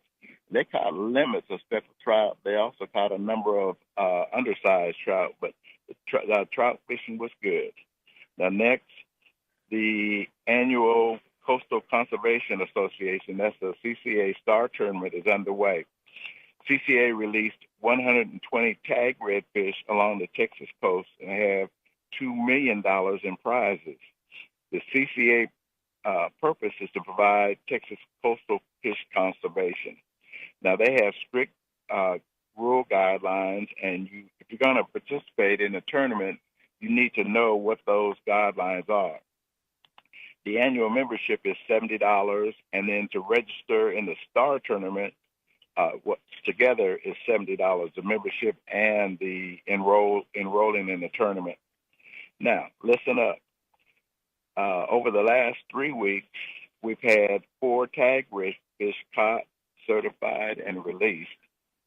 But here's the oops. Over 10 tag redfish were caught and released by fishermen unregistered in the tournament. So I know they are crying, definitely. I hope you're not one of them in terms of the listeners here. Next, now we need to send a big shout out to Texas' newest chapter fishing boat captain. That's Captain Derek Duke. He is one of the Saltwater Anglers of Texas' original members, and he's also a terrific fisherman. He has consistently participated in club activities, and he consistently looks for ways to serve others. So a big shout out and congrats to Captain Derek Duke. Next, the there are 20 Saltwater Anglers Texas Club members right now. That's why they are participating in our annual Hackberry, Louisiana excursion. 20 club members have rented 2 5-star lodges for 4 days beginning this past Wednesday. The club has provided its own boats, boat captains, food, chefs, boat mechanic, and even the chaplains. Now, less experienced fishermen have been paired with experienced fishermen, thus increasing the learning curve for them. Now, in order to participate in this, fishermen do not have to own a boat. A number of the fishermen are fishing with other individuals in the boats. If you are interested in participating in this annual trip next year, you need to get enrolled this year. The 20 slots fill up pretty fast. So just a word to the wise on that. Now, if anyone is interested, if anyone has fishing questions, pictures, or reports, please call Robert Johnson, and that's 713-826-0677. Again, that's 713-826-0677. Remember to take a kid fishing. And Ralph, thanks for allowing me to do this report. Thank you for being here to do the report. I really appreciate it. And again, which one fish will be biting this weekend, in your opinion? Around the number one area? I think all the fish are biting, but you've got to probably fish a little deeper than normal. Yes. Because of the heat. Yes. But deep sea fishing and inshore fishing, and as well as lake fishing, has been really good. You just got to kind of fish where the fish are a little deeper, probably a little early in the morning. You also may need to downsize your bait or lure just a little bit, and I think you should have good success. And I guess the other thing, if you're on a charter, the charters are going to go out a little further, or what? How does that work? Oh, yeah, they go deep sea, near shore. Yeah. And they'll be doing well. And I always enjoy this time of year because even though I have a boat, I frequently just go wade fish in the morning and leave my boats at home. And that's very productive. Now, I have to get out there at around 5:30 in the morning. Oh, okay. I'm in the water fishing already in the dark. And I'm usually through by 7 or 7:30 with the limited trout. And sometimes have to catch a release after that because you can't keep more than 3 trout. Okay. Well, thank you very much. Keep up the good work, and we'll check with you later. Thank you. Thank you very much. Have a blessed day. Okay, thank you. Mr. Robert Johnson, we thank him. And as we wait for Don Sam, we'll try one more caller. Caller, you're on. Hey, how you doing, Legend? All right, how are you? Dear brother, I want to thank you for bringing up W.K. Hicks because when I was working back downtown during the 90s, man, we used to talk every week. And then the surprising thing is that he never revealed to me that he played football. Yeah. Well, that was him. I know. He was happy with he loved that job down at that hotel too. He loved, you saw what he was doing. He was like a greeter or whatever. He loved that job. Yeah, exactly what he was. Yeah. He's at front door. Right. And then I think when he was kind of had fell ill, yes. Then somebody had told me that he played football. Yes. Yeah. And I want to thank you for bringing him up because, man, I really love that brother. And also I want to bring up something, too, when you talked about the Astrodome. Man, if they can sit up, Ralph, and maintain that Coliseum there in Rome, you mean to tell me they can't maintain and do something for the Houston Astrodome? Yeah, they can. It's a matter of having the right people around. But see, the thing about it is, the people who helped build the dome are all gone. The Hartfinses, the Red Smiths, Cullermans and Joneses, and Quentin Meese, and the blacks who were involved. All of them are gone. See, so you have another group of people on the scene now, and some came from other places. They'll never realize the impact of the dome because they were not here. And how the dome, they come over in the area where the Dome is now. They see all the traffic, all the car dealerships, all the restaurants and everything, Right. all the freeway cutting through. They have no idea. One time it was nothing here. That's true. Yeah, so and so the impact of it, but you never know. History has a way of working things out. So at some point, maybe something will happen with the Astrodome. Well, But- you're gonna have to. It's like you just said. You're gonna have to change the people out who've been there for the longest. Ain't doing them just collecting money Right. to keep it open. Well, thank you very much, Don. Thank you, yeah. Okay, Don Sams in a moment. Thanks for the kind words. Appreciate it. Don Sams in a moment. Let me do this while we wait for Don.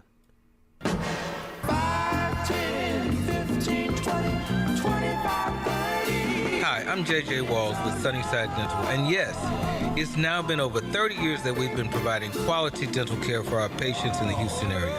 It's now come to my attention that many of you that want to come to Sunnyside Dental have Medicare plans that we don't accept. Hold up, that has got to change. Sunnyside Dental is now accepting most Medicare dental plans. WellCare, Liberty, United Healthcare, Cigna, Kelsey Care Advantage, Amerigroup, Aetna, and many more. We're getting on board. Call Sunnyside Dental at 713-738-1999. If you have Medicare and would like to receive the personal touch provided by Sunnyside Dental, call us at 713-738-1999. We look forward to helping you achieve the smile that you can't wait to share with the world. Got Medicare dental benefits? Call Sunnyside Dental 713-738-1999. Are you looking for a pharmacy where you're more than just the next person in line, where the pharmacists are friendly, willing to talk to you about your prescriptions and over-the-counter medications, where they make deliveries to customers in the general area? Then you need my pharmacy of choice, Mercury Drive Pharmacy, 918 Mercury Drive, right off of I-10 East near the 610 Loop. James Muldrow and his staff are there to serve you. I've been a customer for over 37 years. The insurance companies have tried to steer me to the corporate pharmacies, but I prefer Mercury Drive. It's a staple in East Houston, serving Fidelity, Jacinto City, Pleasantville, Fifth Ward, North Shore, Wood Forest, Galena Park, Channel View, offering free delivery to those areas and others. Most insurances are accepted. Mercury Drive Pharmacy is open Monday through Saturday for your convenience. Phone 713-674-6122, 713-674-6122. Mr. Muldrow and his staff are happy to serve you. Mercury Drive Pharmacy, 918 Mercury Drive, south of I-10 East. Everybody's talking about the